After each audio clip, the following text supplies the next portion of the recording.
I will be moderator of this panel that we will speak about creating the high-speed rail experience. As you told, we are just at the beginning of high-speed rail, but we have already some very good example, as we saw right now, about how the customer, also from US, is starting to use the train and to know what is really the train and what is the experience for the train.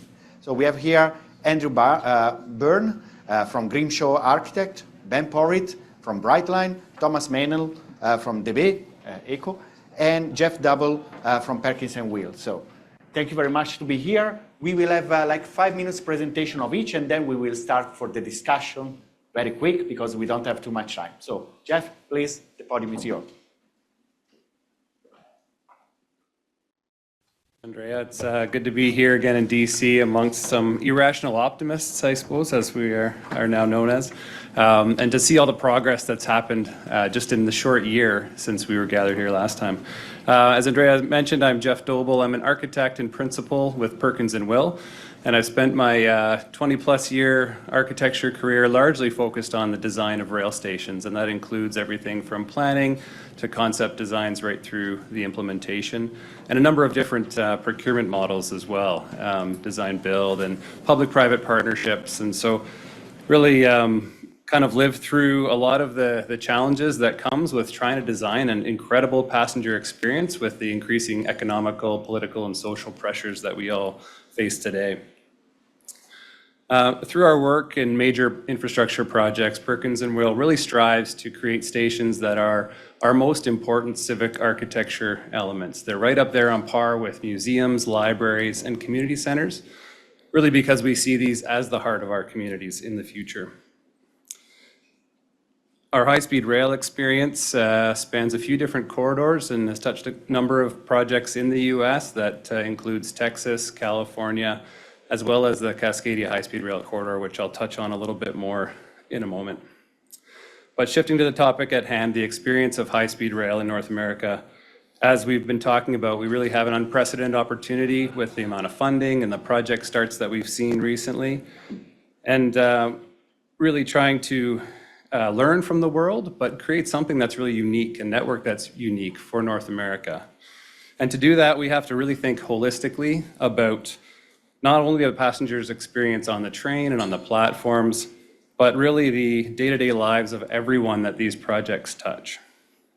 So we're asking a lot today about what's it going to take to encourage Americans to leave the car at home, get a train ticket, and try high-speed rail. And the answer I think I've heard a lot of is just let them try it once, and you'll have a passenger for life, which I think for everyone in this room has been the reality. Everyone's probably had a chance to either try high-speed rail internationally or maybe the Brightline. But for many, that's not a realistic opportunity. And so we really need to create a vision that will allow people to understand what these projects can do and how transformational they will be for North Americans. And we're really trying to redefine, in a way, the American dream. And so that dream's really been about freedom to explore, freedom to move about the continent, and be adventurous. And that's something that really has been told to us by the automobile industry, by our freeway, the development of our freeway network. And over a century now, I think that experience has been a bit more characteristic of a nightmare. And we've talked about how we've all had this experience of long road trips in traffic, maybe even some road rage felt, some domestic disputes inside the vehicle.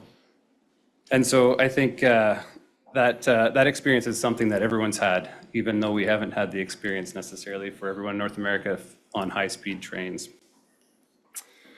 I'd also suggest we don't necessarily do a fantastic job of marketing the benefits of our high-speed rail network and the potential of these projects.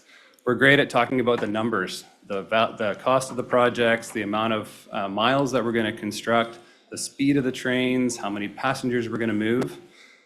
But ironically, people don't necessarily make decisions based on those facts. They really make decisions based on emotional connections to projects and to the experiences they have.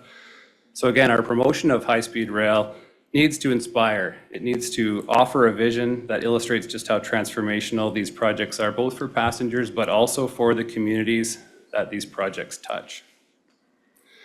So one example I wanted to share in an attempt to inspire people to think differently, Perkins and Will launched a campaign that was timed with a referendum for transportation in Vancouver, Canada that is, and really targeted people's kind of emotional and personal connections to the opportunities that were within this referendum and to think how this could be transformational for their day-to-day lives. They didn't necessarily have to be passengers, but simply getting people off the roads and onto better transportation meant they could have more time to recreate, they could have more time for vacation, maybe even better access to vacations, maybe even an opportunity to find true love.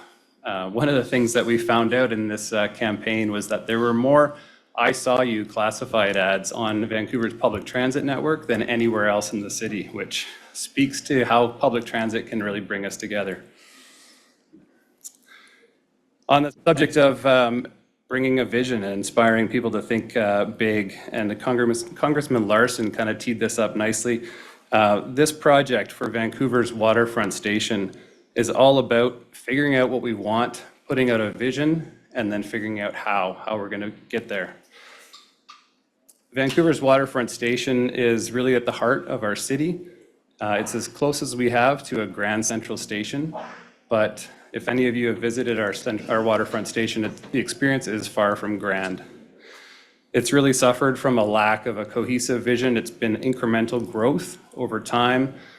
And that doesn't really recognize the importance of the place as the umbilicus of the city. Now, our stations have opportunities to become gateways, much like the waterfront station should be a gateway to Vancouver, one of the greatest cities in the world.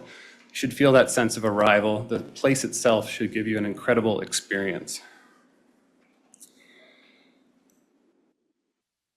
The architecture and urban design of the place and of the station is potentially very well integrated with the city, but right now the rail yards really do cut off access to the water, cut access off to park spaces and the multi-use path of the seawall. And so this vision, again, tries to knit that back together to create a place that can really leave people with great experiences of the city. It's also one of the, if not the most multimodal stations, I think, in the world. There's not many places that enjoy the kind of connectivity that Vancouver's waterfront has. It's connected, as I mentioned, to our seawall, the multi-use pathway network, our bus infrastructure. We have 2 rapid transit stations within there to the SkyTrain network, as well as regional rail. And then on top of that, we've got water connections, our ferry terminal, passenger ferries to Vancouver Island, as well as cruise ship terminal as well. And then on the air side, we've got connections to our helijet and float planes. So there is really no better place to land high-speed rail at the terminus than at Vancouver's waterfront. I also wanted to share the vision also thinks about the transit integrated development that could happen on the site. We've intentionally kind of pulled this development to the edge of the rail corridor rather than overbuilding it to kind of expose and celebrate the access and existence of a rail station at this location. And so that's covered by an expansive canopy that really welcomes the entire city to enjoy everything that's going on beneath it, whether that's access to all these modes of transit or new amenities that would be built as part of that development. So I realize today that we're amongst a room of the converted. Everyone here has had that incredible high-speed rail experience. They know that it's a great experience. But I also want to emphasize that we need to ensure that this new infrastructure becomes a good neighbor. And what I mean by that is that every aspect of the project along the alignment thinks about and is designed for the communities that it serves and how it touches those communities so that that experience isn't just for the passengers on the train. So as we redefine the American dream and we build that around a high-speed rail network, let's be sure we're designing that experience for everyone. Thanks very much. I'm going to pass it to Andrew for the next show.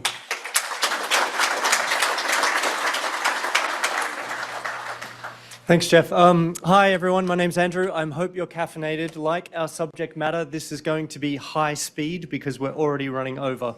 Grimshaw is an international design practice. We're unparalleled in terms of transportation excellence around the world, and have designed many high-speed rail stations, starting with the first in the UK, which is the original connection between Paris and London, the High Speed Rail 1 project that terminated at Waterloo Station. And I'm going to be talking a little bit about some of the station design principles that are prevalent in all of our station design work and high-speed rail stations, and then also talk a little bit more about Brightline West, which Grimshaw Architects are the lead designer for all 4 stations along the Brightline West project, which I'm not sure if you're familiar with it. It may have been mentioned once or twice already today.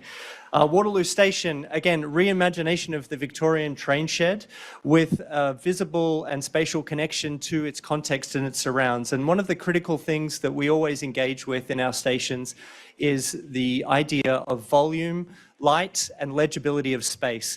We need to ensure that the transit aspects of the station, the functional principles of the station of being able to move through and understand the direction of travel in your onward journey are clearly legible. And we often use the prevalence of natural daylight and the increase of scale and volume to help passengers intuitively understand how to navigate the spaces and then therefore feel a little more calm, a little more assured within a new environment, and enables them to really take advantage of the experience, have a more memorable connection to their journey and to the place, and also critically to calm down and maybe spend some money to help with the revenue generation and to establish the amenities within the space. I breezed through London Bridge Station, near and dear to my heart, after 9 years of leading the design on that project. Here in Los Angeles, the Airport Metro Connector at AMC engages those principles of space, volume, and light.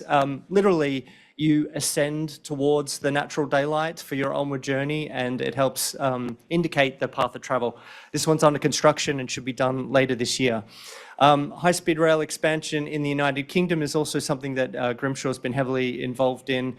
And Curzon Street in Birmingham is another good example of the legibility of the space, being able to understand exactly where you're navigating to, how far away it is, the time that you need to walk, to move between the different modes of transit and engagement, and a really clear, legible understanding of structure and civic identity for our stations. That really creates the sense of amenity. When we move into denser urban conditions and we're integrating transit-oriented development, such as Euston Station in London, which is up until very recently the southern terminus of the High Speed Rail 2 program in the United Kingdom, we have directly adjacent integrated transit-oriented development.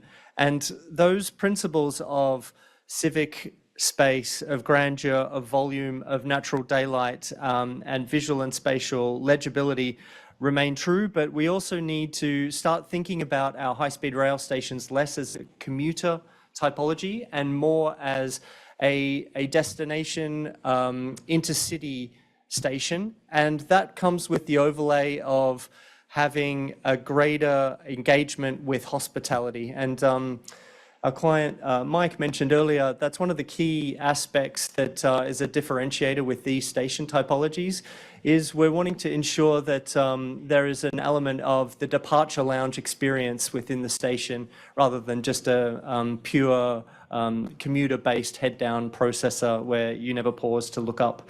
Brightline West, it's a little premature for us to share with you the full extent of the design, but I just want to touch on a couple of key features. You're all familiar with the network map, and I'll be talking briefly about Vegas, Victor Valley, and Rancho Cucamonga. And in Las Vegas, we've developed a vision for the 110 acres that Mike referred to earlier today, with the location of the station on the western side and the southern extension of Las Vegas Boulevard and the Strip to the eastern side. And linking these two is an urban conceit, a linear park, And the idea here is that we're creating a sense of place, we're creating a public realm, an urban environment that is itself a generator of value for the surrounding developments, but it creates a pedestrian prioritized siting for the station. It enables us to embed the station within the landscape, and we're making use of this single natural feature within the site, which is a Arroyo Seco dry waterway, and we're enabling that to expand, to be activated by activity, by programming, by commercial and hospitality, food and beverage-based activity. And it also simultaneously nestles itself into the ground, creates a microclimate to ease some of the heat island effect, and quite conveniently gets us into a station position that's a grade below the tracks, so that we only need to make one vertical transfer up to the platforms above. So it gives us an opportunity to position the Brightline station as a natural terminus to this public plaza, this kind of celebration of the desert ecology as we're moving from the strip to the train as the major anchor on the western side of the site. And that experience is carried through within the platform environment as well in Las Vegas, where we're leaning heavily into providing drought-tolerant landscaping around the station as well, so that the arrival into Vegas isn't one of neon and strip, but a connection to location as a stepping stone into accessing some of the indulgences that are traditionally associated with Vegas. Rancho Cucamonga, completely different condition here. And what's interesting for us in this opportunity is being heavily constrained as a site has moved us into a station typology that is relatively unique internationally, which is a vertically stacked solution.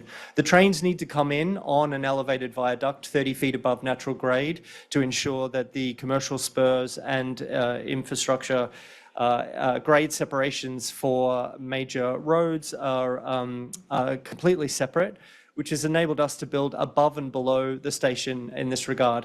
And for the customer experience, what it does is it takes the key feature of the site and the location, which is this incredible panoramic view to the north of the San Gabriel Mountains, really the most sort of present aspect of experience within the context of Rancho Cucamonga. And we celebrate that. So the lounge environment where passengers wait before descending to board their train and ride to Las Vegas, they're met with this incredible view 85 feet above. So you can see on the left-hand side of the image there, the lounge element hovering above the tracks. In the high desert stations in Victor Valley, it's a very different, more modest approach that is integrated with the landscape and the environment there. So a heavy focus on the textural quality and the tonal quality of being in and of part of the Mojave Desert that then creates a very shielded and sheltered environmental control for a moment of respite within the station from the very, very tough environment immediately adjacent. We're moving forward at great pace. It was a huge celebration a few weeks ago, and we're very excited that the project is happening. It's being built, and we're moving forward at great pace. And you know, I can attest to, I'm the lead designer that Mike referred to earlier when discussing the reconsideration of the baggage control from first principles. Not for the first time, but we're very nimble and moving forward with the design as quickly as possible so that we can achieve these very lofty targets of delivering the service by the 2028 Olympics. Thank you.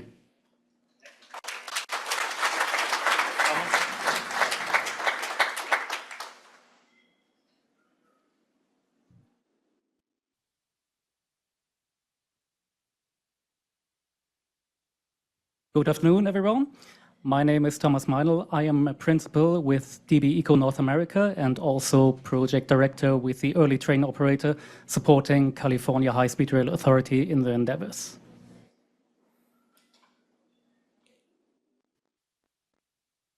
And we go back.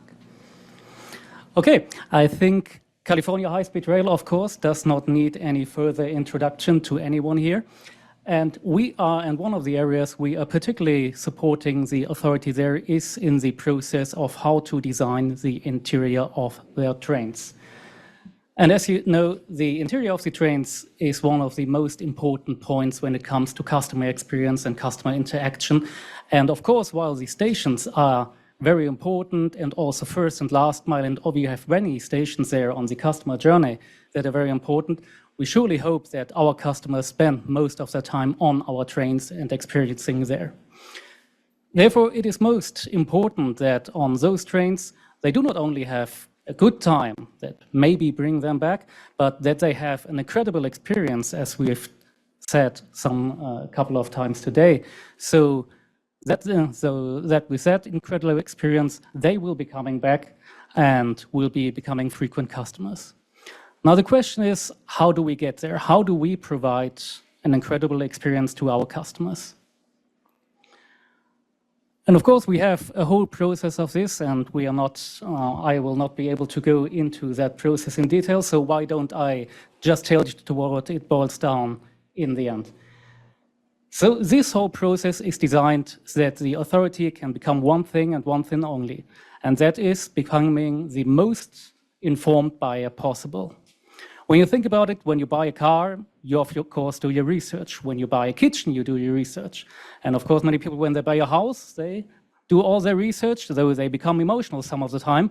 And then suddenly they research more the kitchen than of the house. But why shouldn't you become the most informed buyer possible when you want to buy your trains?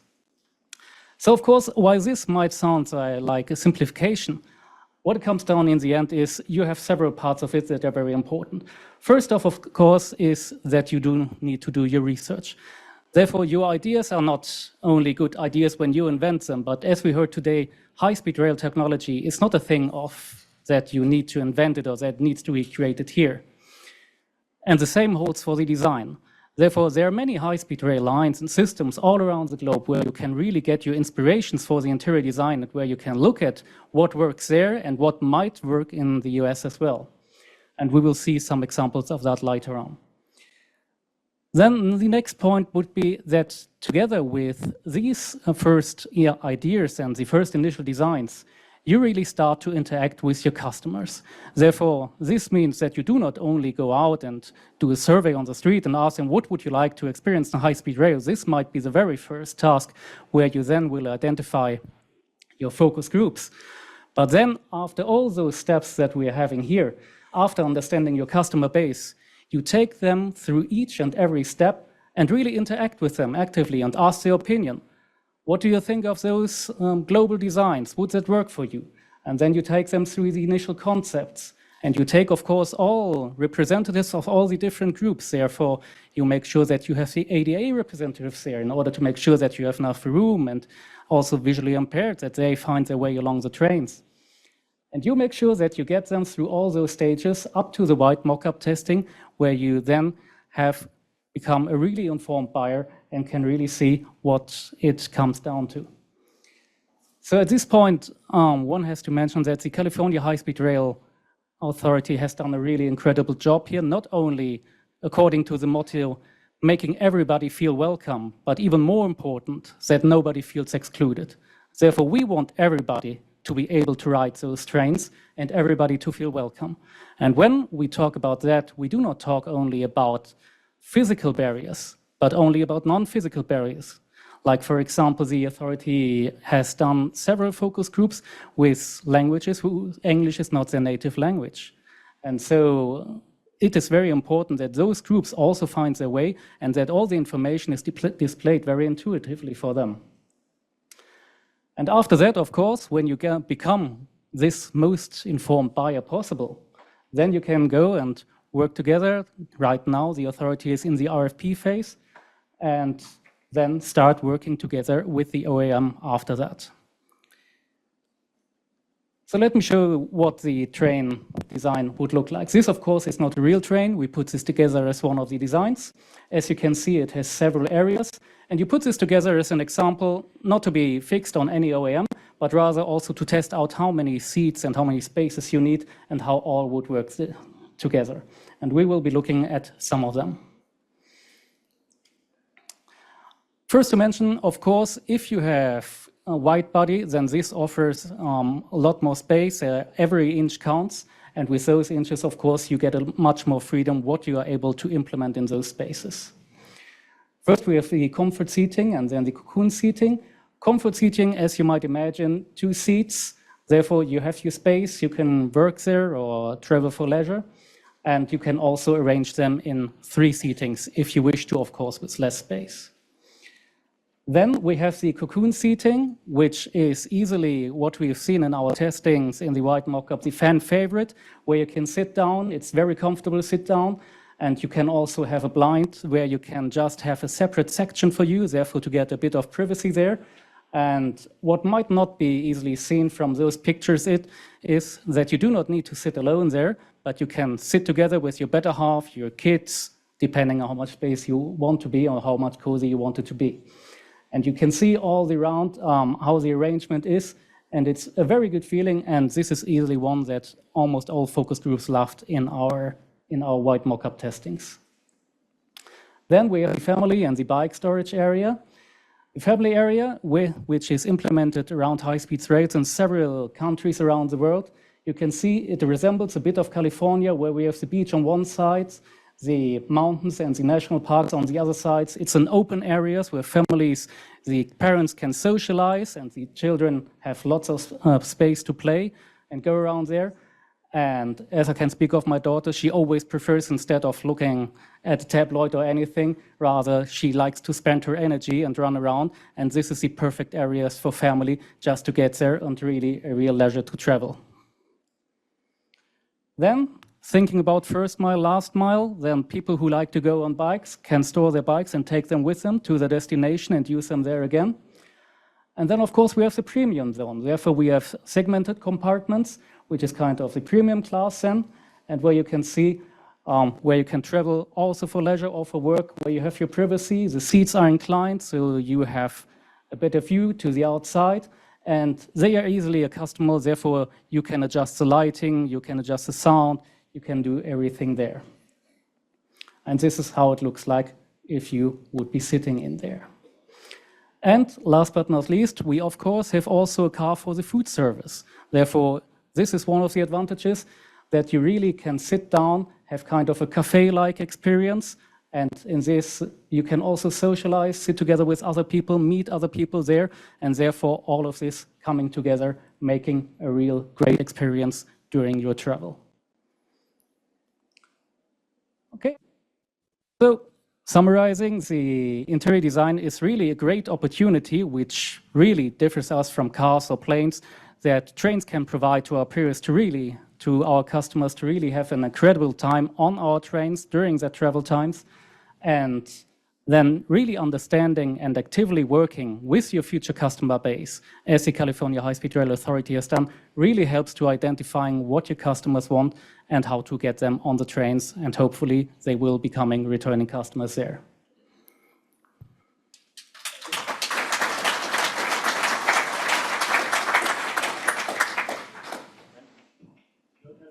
Yeah, so we start from you. Is it working? Okay, mine is working. That's right. Hello, there we go. I hope that you, yeah, right now, yes. Perfect. So Ben, you have a specificity because of course you're starting, you have started the services in Florida. Right now you will start in 3 years, and 4 years the new service in Las Vegas, Los Angeles.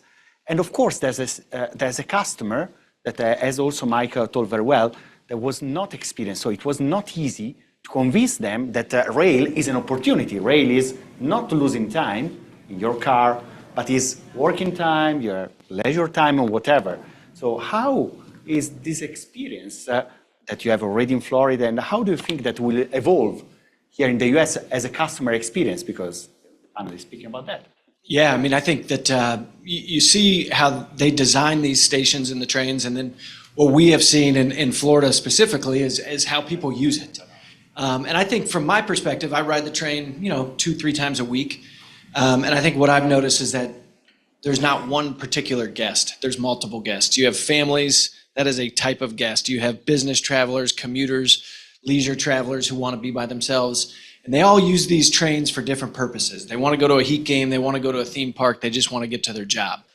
And one of the things that all of them have in common is that they want to be in a friendly area that is clean and that has all of the amenities that you need. You got to be able to plug in your cell phone, or heaven forbid, we fall apart. Like that, like those are some of the basic things on an experience level that we think about on a day-to-day basis. And then we want to measure it.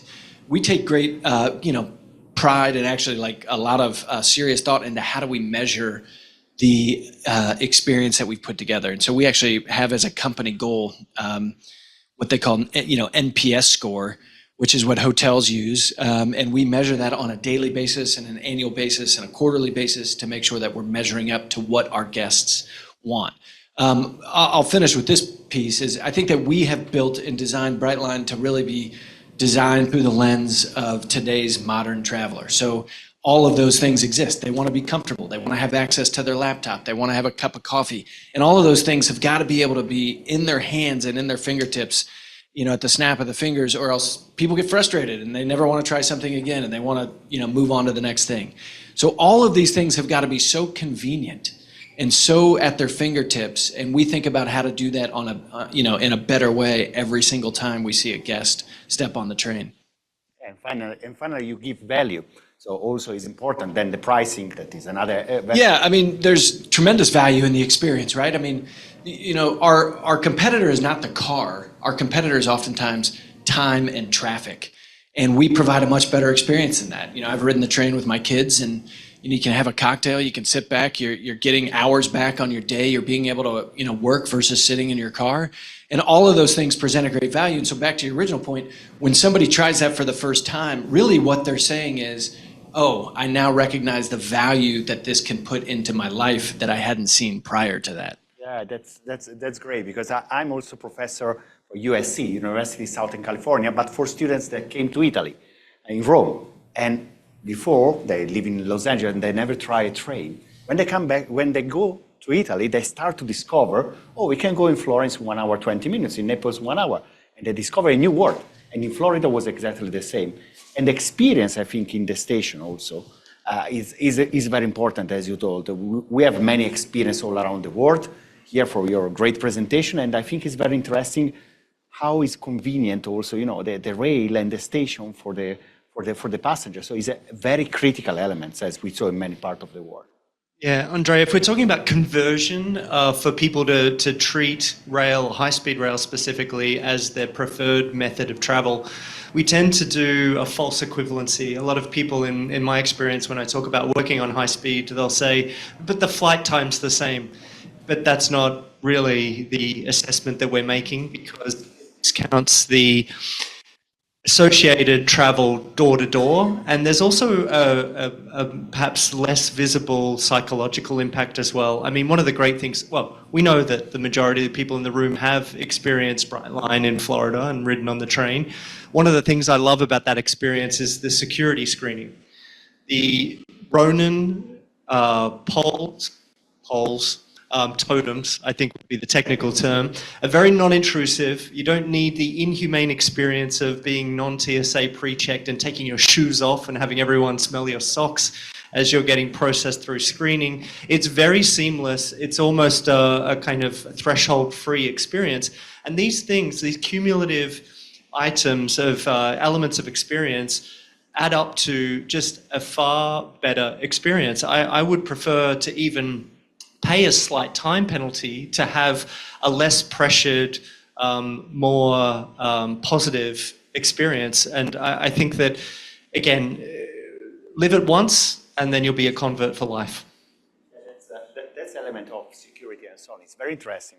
When I was talking with a friend of mine that is CEO of the Aeroporti di Roma, that is a 5-star airport, he told, if the customer lose time to have security control, they don't spend their time maybe to make shopping, for example, inside the airport. So it's a critical element also in terms of revenue. And I think to make very easy all the process is the critical element, or one of the critical elements, of course, then onboard services and the pricing and so on. That's Wi-Fi, whatever, it's very important. But the station probably is because it's true that it's not the beginning and the end of the trip, because intermodality outreach that is critical, but the station is a critical element. It's an important element. I want to pick up on a couple of things that you said, Andrew. You're talking about seamlessness and thresholds, and I think as architects and designers, we're always in search of that seamless integration and experience. And it was reminded me of a workshop I was in, and a UX designer, user experience designer, had said, "There's really no such thing as a seamless experience. There's always moments of transition." And so, as designers, we're really challenged to think about how can we make those experiences positive ones, really moments of enjoyment, enlightenment, delight along the journey. And the security example Andrew offered is a good one. Like if you don't feel that transition, or there's no friction there, and even better, if there's something that's really enjoyable about it, something that you positively experience through those thresholds and transitions, even better. There's lots of opportunity for that through multimodal stations, for sure. Yeah, finally is a multimodal station that is another critical element that the customer have of course different mode how to reach, and you have experience in Germany but all over the world, because DB Eco is global. And what do you see the difficult maybe here for the US customer in terms? We know that maybe in California the use of the train in general that's not so high, like could be in France, in Germany, in Italy, and also right now in Florida. So how to reach this particular or this specific customer that of course will change, but right now it still has to be changed? Well, I think one of the first things you have to do is to make them aware that the possibility exists, and this is what we are doing in California. As I've shown, we have constructed the white mock-up, and we have tested with the first user groups, and they liked it a lot. And as you have seen, we are now in the process of constructing the high-fidelity mock-up, which will resemble like a real train car, where people for the first time can really see what it would be like to what you've just seen in those designs, what would that become in a reality. And then you can use that as really an outreach. This will generate a lot of publicity. You would not believe how much publicity, how much outreach we reach just with the white mock-up, which you see, which was just plywood and painted in white. So this already has created a tremendous response about many people all around California when they saw this. And so now we can only imagine when constructing the high-fidelity mock-up, and even parts of them being mobile and therefore going to trade fairs and so on, what that response will get. Therefore, I think the very first step is to create this awareness, what exists. And as you said, people coming to Italy, they love taking the train there because it's the most convenient thing. And therefore, we have to make them aware that this possibility exists in the US, that it will exist, and how the experience will look like. And therefore, you can use either then the high-fidelity mock-up, you can use VR tools, you can use a variety of tools really to make them feel how that would like if they travel alone for leisure or with their families, then going together on that train. And I think this provides a real great opportunity, the tools we have there during the RFP process and after on. Yeah, completely agree. And I think that for Brightline also, the customer experience is also on the app, for example. Another element that you did great, for example, for the customer, is I think the fact that it's a simple process. It has to be simple to buy a ticket, has to be simple for the luggage, for example, is very, very important elements that you take in mind. And probably it was a learning by doing. What I saw the experience from Italy when I was young and I have that experience is totally learning by doing. You will do mistakes, it's normal, especially when it's a new project. But yeah, I mean, I think you have to learn as your customers tell you what they want. And so, where does the experience begin for our customers? Most of them, for all of us, it begins on your phone. And that technological side of things, the app that we've designed, we're on our third app, this is our third one because we've learned more each time. And that is where the customer journey begins. That's got to be as convenient as the train ride in and of itself. We designed the app so that any individual guest can book their train tickets from the bottom of the escalator to the top of the escalator. It's got to be that seamless, that simple. You got to be able to do it in 15 seconds. And you got to be able to do it because most people are running to a train station because everybody in Florida, I don't know if this is true everywhere, they treat every train station as though it is a subway, and they think that you can just hop over the turnstiles and run into the train at the very last second. And so people can't, I mean, if it's too complicated or takes longer than 20 seconds, they're moving on. They're doing something different. So the technology aspect for us is key. And it doesn't just stop with the phone. You mentioned the security. I mean, you got to be able to get through security in about 15 to 30 seconds, because nobody's going to wait in line for a 30-minute to 45-minute train ride and have to go through security for 30 minutes as well. So those initial entry points, we give a lot of consideration, and they got to be quick. Yeah, I totally agree. I have the experience when I was in China.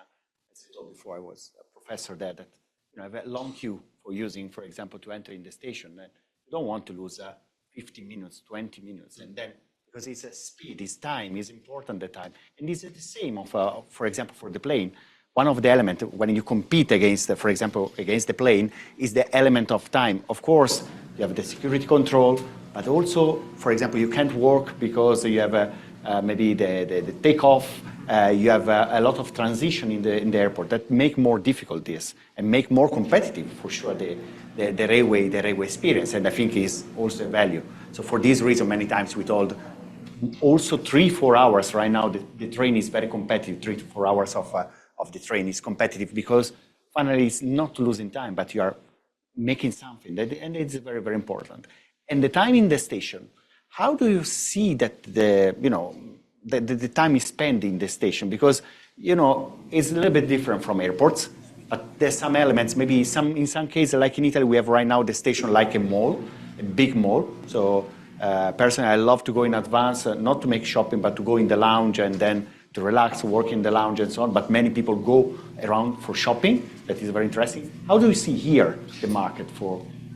I think it's an interesting question, and I'd hate to think that there's a one-size-fits-all answer for that, Andrea, because viewing it with a very specific lens, I've with Ben, Mike, and the team been living Brightline West for 4 years now, and Las Vegas and Los Angeles comes with let's be honest, a pretty significant stereotype and mythology associated with it. And I think the way that people use the Brightline West service will be linked to that opportunity to really make something of a trip to Las Vegas. And there is an incredible statistic that I think it's 55% of the tourist dollars spent in Las Vegas originate from Southern California.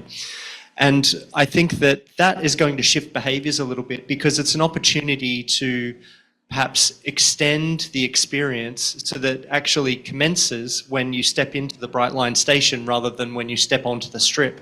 And I think that that will promote people to potentially arrive a little earlier than what they would in other stations and spend a little bit more time how do I put this? Indulging. Maybe libations are kind of high on the order of priority for people at Rancho Cucamonga as they prepare for their weekend, going to see the Raiders or at their favorite venue on the Strip. So I think that specific line has a specific association, not necessarily market or target demographic, but an opportunity there that I think will influence human behavior. And I think there'll be very different ways of operating when we're connecting to other significant cities in the US. And I wouldn't hazard a guess at looking through all of those scenarios, but I think the idea of intercity travel rather than commuter-based rail promotes a greater level of engagement with the experience because it's not routine, it's not regular. And therefore, you're going to get there a little bit earlier, spend a little bit more time, and maybe even spend a little bit more money because your kids want you to bring back a memento from the other city. Yeah, I completely agree. You raised me a question, but I have a good friend of mine that is country manager for Emirates, for also New York, Milan. And the Emirates A380 have the second floor that is just business class. In the end, you have like a free bar at the end. And the problem is alcohol. So really, no, I don't want to make it, but they start to be, this kind of elements also. No, but coming back to the experience, I think it's very important to adapt to the kind of customer that you can have on different stretch or different connection. Then I think also when you make an analysis, for example, for Vancouver and so on, you take in mind. So also for you, is a similar discussion, similar points, Jeff? I think the waterfront station project, and I think the potential for all of our rail stations is really just to create a place for people, whether they're actually going to get on the train or not. It's a meeting point, it's a destination, it's a landmark either within a community where you can go and meet someone for coffee. One thing that is kind of in my memory, when Toronto actually opened up their airport connector, and I realized that there was a bar and cafe as part of the station. I went and met the client there just at the station instead of in an office environment. And to be able to do that and have stations be part of our kind of social, fabric and in a way that knits into the rest of the city, I think is fantastic. Yeah. See and people watch as people are coming and going from the stations. And that exists all over Europe, and where if we've had a chance to travel to other parts of the world and see that kind of activity associated with high-speed rail and other rail services, it doesn't exist so much in North America. And so I think that's an opportunity, something that we can really do better as well. Yeah, and I think from your experience, I think when I come to Germany, this is very important, this connection, this sociality of the station. When I go on a station in Germany, in Berlin, whatever, or that's very interesting, this kind of elements that you want to, you can have your time there, you can spend your time there. So it's also important from your experience as in California. Of course, you are more on for the trains and so on, but these elements of sociality, as you show very well in your slides, it's a very important element, is it? Yes, overall, for us, what we learned in Germany, I mean, let me just share this experience with you. DB there has 200,000 employees. So you have all the different business divisions for infrastructure stations, long distance, short distance train, and so on. And everyone had their own customer experience, their own customer journey. And all they put different emphasis on different points. For example, stations put a very high emphasis on security because this was very eminent in all those stations, while long distance was more focused on punctuality, other factors. So, and this was until a couple of years ago. So what DB did then and said, we need one customer journey that is valid for everyone. And that customer journey does not start at the train, nor at the stations, nor at the first or last mile. It starts in the end at home when you are planning your trip, therefore with the marketing that you already know, oh, I can go to Italy by train, I can go to France or to Spain by train. Many people do not even realize that. And this is the very first step of the customer journey, of the customer experience. After that comes, as we heard, the booking process, of course, which needs to be seamlessly, then first mile, last mile stations, then the train ride and customer service afterwards. And what they realized, making it one unified customer journey is, of course, you need for people to come back, offer them a tremendous experience throughout the whole of the journey, or some parts. But you can never, ever let them experience a bad experience at one point, because if they ever have a bad experience, be it either during the booking process or somewhere during the journey, they will not be coming back. And this is what DB has then been working towards on. And also we have literally hundreds of KPIs we are measuring on part of them on a daily basis, really to keep track of this and to provide the best of customer experience to everyone. And this, of course, this structure can be transferred structurally to anywhere. Can I just add something? So one of my favorite stories on the train was a couple years ago, and this just shows you like the one customer journey, but you have so many different customer profiles. And we were taking the train from, I think it was West Palm Beach to Miami, and there was a Carrie Underwood concert. And so literally on one side of the coach, you had all of these Carrie Underwood fans, sequin boots, sequin cowboy hats, and they were there to party, and they were there to have a incredibly fun time. And I happened to be hosting, on behalf of Brightline West, all the union presidents and union chiefs on the other side of the train. So, straight out of central casting, all of the union chiefs sitting there, and I see a few laughing in the back. And they're all right out of a movie. It's perfect. And then on the other side of the train, you have central casting Carrie Underwood fans, and they were all sitting there on different sides of the coach experiencing the same thing. And when they left, they all walked out of there saying, that was a great experience. The Carrie Underwood fans got exactly what they wanted. They had the drinks of their choice. and the business customer on the other side had access to conversations, access to their cell phones, and access to, clean, safe, and convenient travel. That's what you have to put together in one, because you never know who's going to be on the train. And that day it happened to be two totally opposite groups of people, and we entertained them both. With this, that we don't know exactly what will be the customer also for Los Angeles and Las Vegas. It will be very interesting also to learn how will be probably the customer and so on. But it's very important to give them a customer-centric, as Mike told very well before. It's a totally customer-centric. If you give this kind of elements that also you told Thomas, I think that finally is a success for rail, but also for the country, because people finally want to use the train. So with that, we finish our time, and I want really to thank you for this very nice panel discussion. Thank you very much. Thank you.